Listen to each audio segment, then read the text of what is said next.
Salut à tous, bon, j'espère que vous allez bien. Donc il est matin de bonne heure. J'avoue, je me lève pas souvent tôt, sauf pour faire une chose, aller traiter. Donc là, c'est le programme de la vidéo, on va aller protéger les blés. Allez, c'est parti.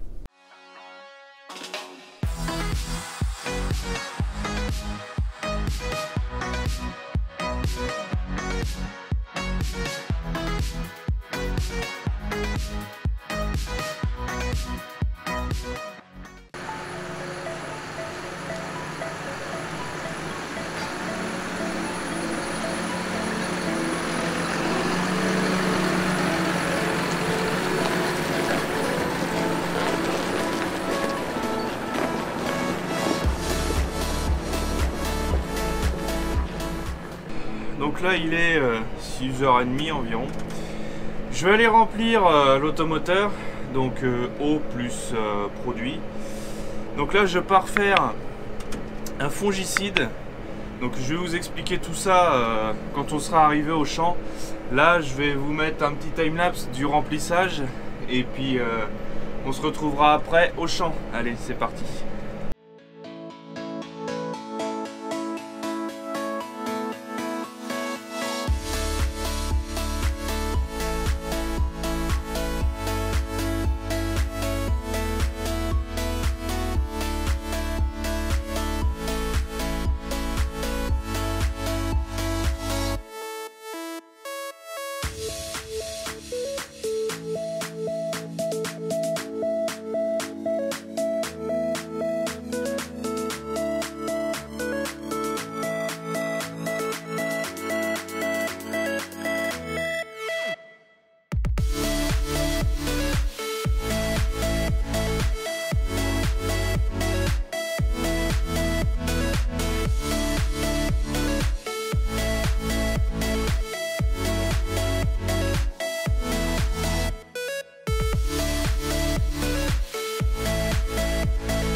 Là, ça y est, je suis parti direction le champ, j'ai rempli comme vous l'avez vu sur le petit timelapse. Donc là, je commence aux alentours des 7h du matin à traiter. J'attends que le jour se lève parce que comme vous avez pu le voir sur une de mes vidéos, j'ai fait une vidéo courte pour vous montrer que voilà, l'agriculture c'est pas si simple, surtout en ce moment. Nous, il fait encore très froid le matin. Donc je préfère attendre la levée du jour, voir si ça n'a pas gelé avant d'attaquer les pulvérisations. Donc ça réduit quand même pas mal ma fenêtre de tir. Donc je mouille un tout petit peu plus que la normale. Donc quand je dis mouiller, c'est mon volume d'eau, volume de bouillie pardon, à l'hectare. Comme ça je vous l'expliquerai. Donc là je privilégie vraiment les meilleures conditions qui soient, comme je vous l'ai dit au moment de la pulvée, enfin de l'épandage d'engrais en début février. Je suis parti pour environ 90 hectares, donc vous allez m'accompagner pour faire ces parcelles là de blé. Donc là on est sur l'exploitation, donc là direction le champ. Là c'est un petit peu de promenade avant d'arriver. Ça va, à cette heure là c'est calme, il n'y a pas encore grand monde, donc c'est pratique aussi.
voir les images au drone, donc je vous ai fait quelques images là pendant que j'étais en train de pulvériser.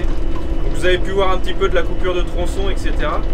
Donc moi, coupure de tronçon, comme je l'ai dit déjà, automatique, donc ça je l'ai pas à la gérer. 12 tronçons sur ma rampe de 36 mètres, donc 12 tronçons de 3 mètres qui se coupent automatiquement avec le GPS via le chevauchement. Donc là, j'interviens le matin de bonne heure, tout simplement parce que ce sont les conditions les plus optimales pour pouvoir faire une bonne pulvérisation. Donc quand je dis bonne pulvérisation, il faut prendre en compte le vent, température extérieure et l'hygrométrie. Donc là aujourd'hui, donc le matin, l'avantage c'est ce qu'il y a. Il n'y a pas de vent. L'hygrométrie est aux alentours des entre 90 et généralement 100%. La végétation a une très belle rosée, donc le matin est beaucoup plus réceptive à tout ce qui est intervention phytosanitaire. Et ensuite faire attention aussi aux températures qu'il peut faire aussi le restant de la journée. Si le matin il fait trop froid et l'après-midi il fait trop chaud, il peut y avoir ce qu'on appelle de l'amplitude thermique.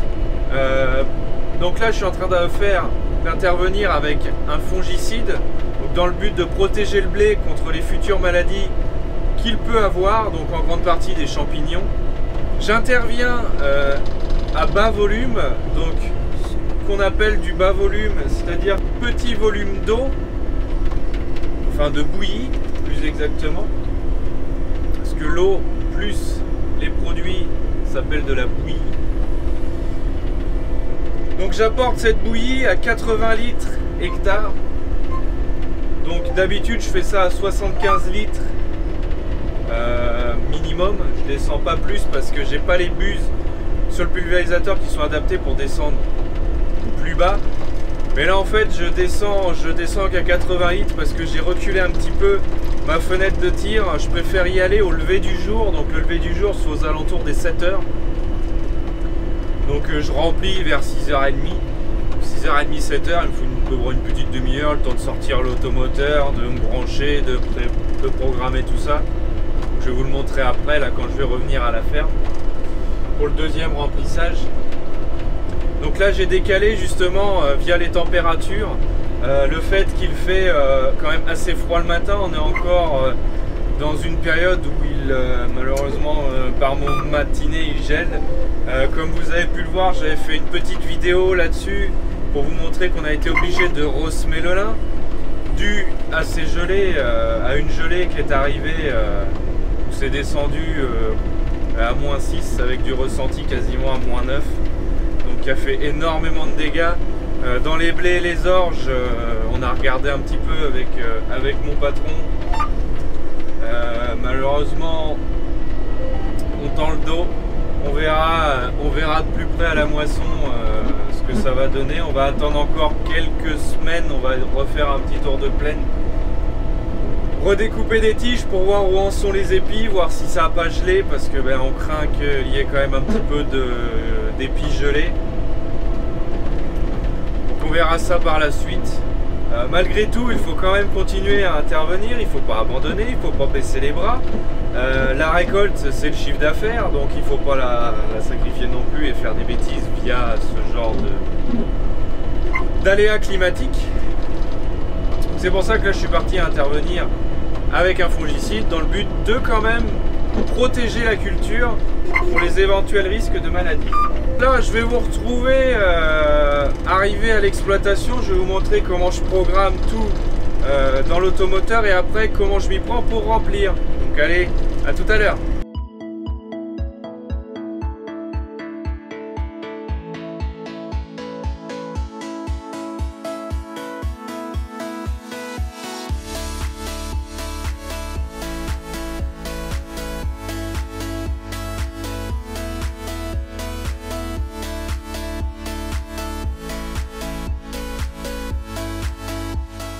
Voilà, arrivé à la ferme, donc je vais vous montrer un petit peu comment je procède pour les préparations avant remplissage. Donc, je rallume la console.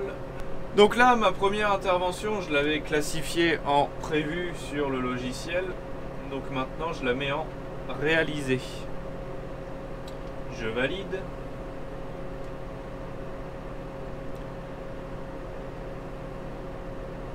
Voilà. Donc ensuite, j'attaque ma deuxième fiche d'intervention. Donc là, j'ai déjà mes parcelles, tout ça qui est enregistré. J'ai fait ça ce matin en déjeunant. Donc, je vais directement dans ma page où j'ai besoin de mes produits. Donc tout est déjà préenregistré. Donc vous voyez mes doses de produits. Donc là, il me faut 45 litres de fongicide. Là, maintenant, je clique sur un des deux. Ça me donne ma quantité d'eau qu'il me faut. Donc là, il me faut 3546 litres. Donc je vais arrondir parce que de toute façon, il y a toujours un petit décalage avec les redoublements. Il y en a quand même un petit peu malgré que j'ai une coupure de tronçon. Il y a aussi le fait dans les virages, il en met un petit peu plus, il surdose un petit peu. Tout ça, c'est logique, quoi. Hein. C'est comme ça. Donc là, 3546. On va arrondir à 3600 litres pour être juste à la fin. Donc je mets 3600 litres d'eau programmée pour remplir le pulvé. Donc j'oublie pas de valider. Donc maintenant je sais combien de produits j'ai à mettre. Je sais ma quantité d'eau. Ma quantité d'eau est programmée, donc j'ai plus qu'à aller dehors. Donc c'est ce qu'on va aller faire.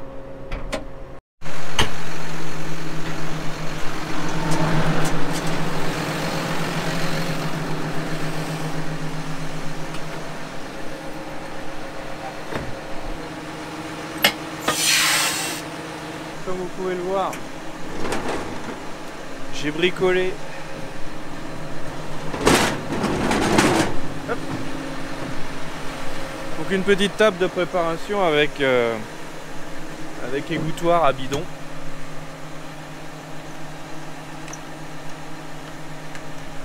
Ah bah je vais pas y arriver moi ce matin.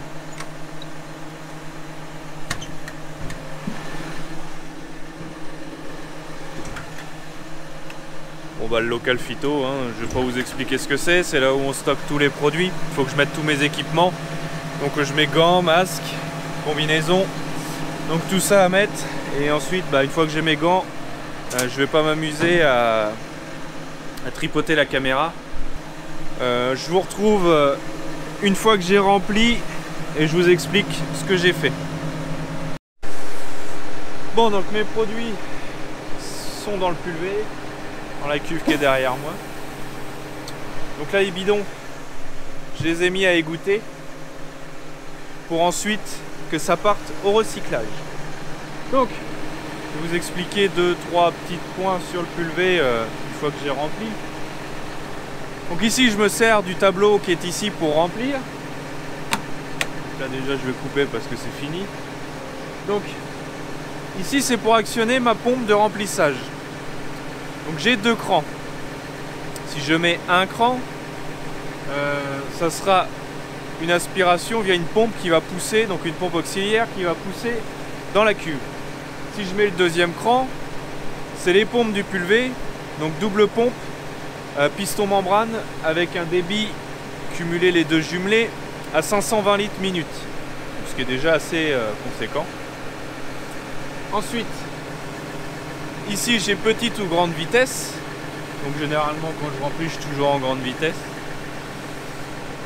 Celui-ci, donc pour le moment je vous en avais pas parlé, tout simplement parce que je m'en suis pas servi, c'est pour tout ce qui est incorporation. Donc ici vous voyez le bac incorporateur, donc c'est ici que je passe tous mes bidons qui vont ensuite dans le tuyau qu'on voit remonter à la cuve principale qui va là-haut pour remplir tous mes produits. Ça évite de prendre tous les bidons, donc comme là vous pouvez voir c'est du conditionnement en bidon de 20 litres. On va pas monter les bidons tout là-haut, ça va, là je suis à mon deuxième pulvé, j'en avais que 2 à mettre par pulvé. Donc je passe ça par l'incorporateur. Donc lui, il va aspirer par le fond, faire monter ça là-haut. Dedans, il y a des jets quand on remplit, qui qui font circuler de l'eau sur les parois pour que ça reste propre et que ça rince. Et ça envoie de l'eau en même temps pour que ça puisse aspirer. Il est capable, cet incorporateur, d'aspirer de la poudre aussi. Ce qui est bien pratique, ça évite de monter les sacs de 20 kg là-haut, mais c'est très rare que nous on fasse de la poudre, mais quand on en fait, c'est pratique. On les incorpore d'ici. Voilà, donc là, vanne d'arrêt, vanne pour tout ce qui est incorporation d'eau claire dans l'incorporateur pour quand j'introduis mon produit. Donc là, il n'y en a plus besoin, on va le fermer. Et le petit robinet là qui sert pour rincer tout l'intérieur de l'incorporateur avec la rotobus qui est ici. J'ai aussi à ma disposition la gâchette qui est ici, donc qui me sert aussi à rincer pas mal l'incorporateur quand les produits sont assez gras et collent un peu dans le fond, ou alors rincer des bidons qui sont un peu raides à rincer, quoi. Ici ben, c'est la jauge, là c'est mon compartiment pour ranger tous mes EPI, donc équipement de protection individuelle.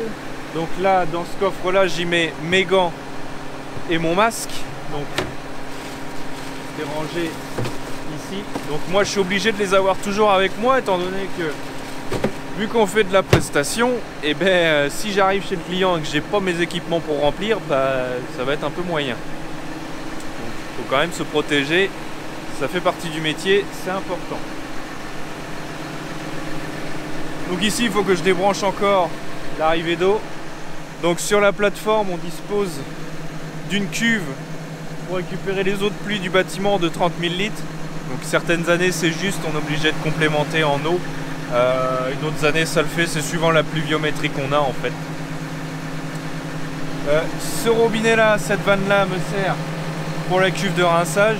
Donc je mets un raccord rapide, j'ai le robinet d'eau, l'arrivée d'eau qui est là-bas, je branche le tuyau là, ça remplit, et quand ça déborde, et ben c'est que c'est plein. Voilà, donc maintenant je vais repartir au champ. Il me reste à retirer ma combinaison, débrancher le tuyau, remonter l'incorporateur et je file au champ. On se retrouve là-bas pour d'autres explications. C'est parti.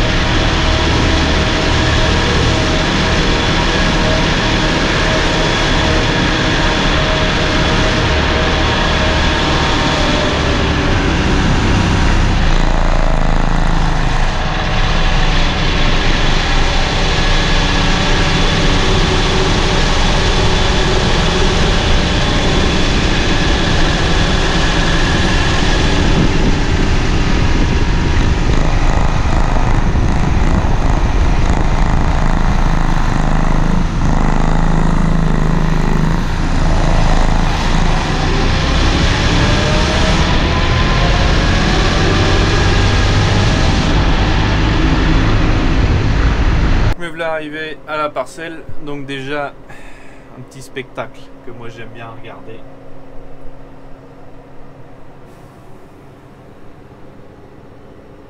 Donc au loin vous pouvez apercevoir le hangar qui est juste en dessous de mon doigt normalement, ça doit être ça. Bref, c'est des petits moments comme ça sympa. Donc quand j'arrive au champ, donc je vais commencer par déjà déplier ma rampe.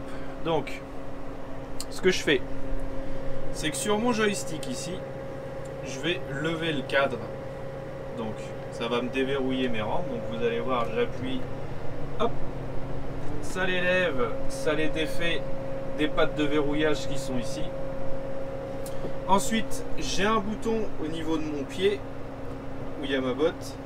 J'appuie dessus, j'appuie sur ce bouton-là vers l'arrière et la séquence de dépliage est commencée. Donc là on va la déplier ensemble parce que j'ai besoin de mes deux mains pour la suite.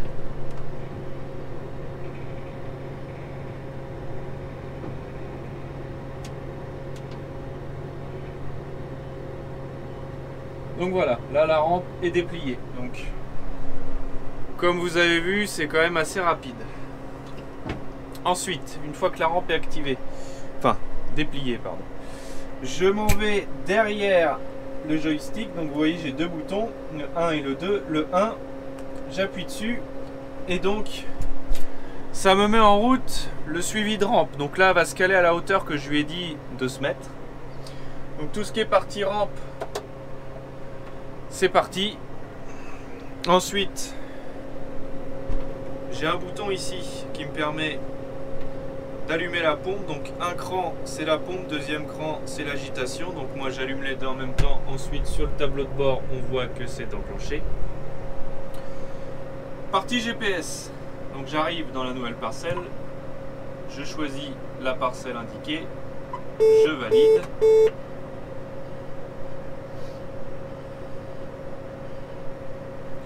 Donc là, la dernière fois que je suis venu, c'est le 11 mars.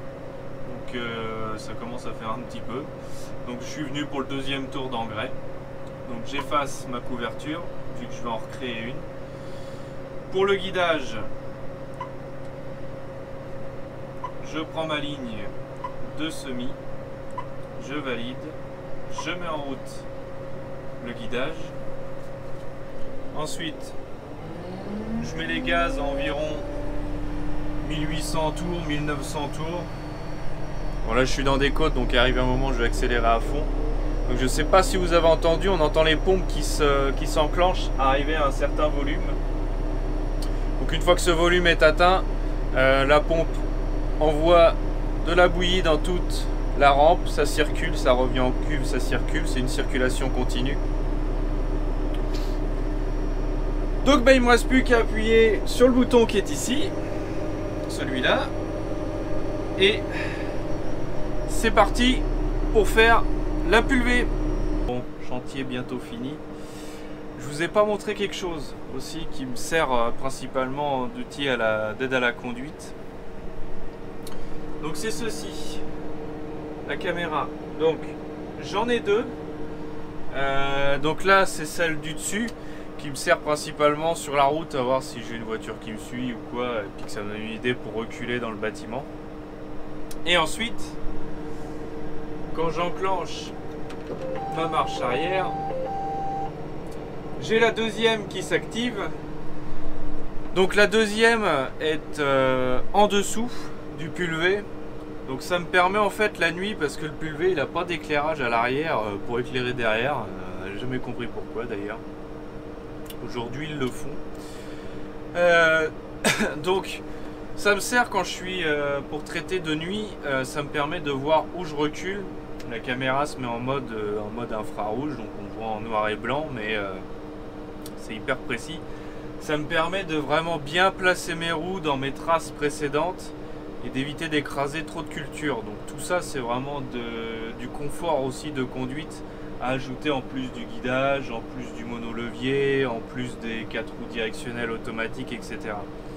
Tout ça mis bout à bout, ça fait quand même un super bolide à conduire et qui est agréable à conduire. Et là où on peut être aussi, gros avantage, c'est être productif. C'est ce que j'expliquais encore dans la précédente vidéo avec le pulvé, c'est intervenir au meilleur moment, rapidement et proprement. C'est vraiment ça la grosse devise de la partie pulvée sur la ferme. Voilà, bon allez, moi je continue et on va se retrouver pour à l'extérieur du pulvé, que je vous explique un peu les types de bus que j'utilise actuellement pour faire le fongicide. A tout de suite. Donc on se retrouve au pied de la rampe. On va faire le tour. Donc je me suis mis dans un chemin, comme ça au moins l'autre côté c'est traité, mais je mets pas les pieds dedans parce que c'est à éviter quand même.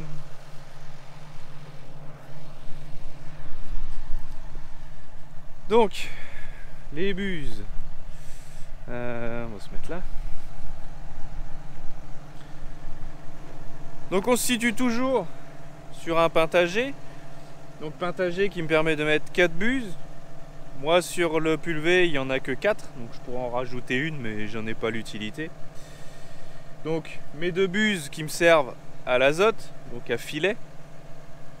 Et ensuite mes 2 buses, la rouge et la bleue turquoise là, qui me servent à la pulvérisation. Donc la rouge est un jet plat à injection d'air, donc c'est un système qui permet d'envoyer de l'air pour faire grossir les gouttes et d'éviter la dérive, d'éviter le maximum de dérive pour la pulvérisation. Donc moi je m'en sers principalement pour tout ce qui est désherbage d'automne, et puis tout ce qui est désherbage prélevé, etc. Tout ce qui est du produit racinaire. Je ne cherche pas à faire beaucoup de contact au niveau de la feuille, donc c'est celle-là que j'utilise. En revanche, là j'utilise un jet miroir, donc par injection d'air, qui me permet de faire de la gouttelette très très fine, on parle de microns. Donc un jet miroir pareil 110 degrés, donc en fait 110 degrés c'est l'angle d'ouverture de la buse. Il y a des 90 degrés, des 110 degrés. Des 45 aussi, enfin c'est vraiment la pulvérisation est un domaine où il y a tellement de diversification que moi je vais rester basé sur ce que j'ai en utilisation chez mon patron, quoi. Donc j'utilise cette buse là exprès donc pour faire du bas volume premièrement, et secondo de faire vraiment de la micro gouttelette. Car le but du fongicide est de recouvrir toute la feuille de la plante. Donc le maximum de couverture, c'est le maximum de sécurité et de plantes protégées. Ce que j'ai pas présenté aussi, mais ça j'en referai d'autres vidéos. On parlera éclairage du pulvé dans une prochaine vidéo où je pourrais traiter de nuit. Là je peux pas. Pour l'instant la température extérieure est trop froide le matin pour que je puisse me permettre de traiter de bonne heure. Bon bah voilà, on arrive à la fin de cette vidéo, j'espère qu'elle vous aura plu. Donc je rentrerai encore un peu plus dans les détails quand je ferai du traitement de nuit pour vous expliquer un petit peu plus l'éclairage du pulvé et la caméra, comment je m'en sers vraiment. Là c'était histoire de faire une petite vidéo de pulvérisation, vous montrer ce qu'on fait pour protéger les blés en termes de fongicides. Donc, je reviendrai sur d'autres pulvérisations dans d'autres vidéos. Sinon, n'hésitez pas à vous abonner à ma chaîne YouTube, à liker, à partager la vidéo, mais aussi à vous abonner à ma page Facebook et mon compte Instagram. Je vous mets les liens dans la description comme d'habitude. Et puis, eh bien, je vous dis à dans 2 semaines, jeudi 18 h, pour une prochaine vidéo. Allez, salut!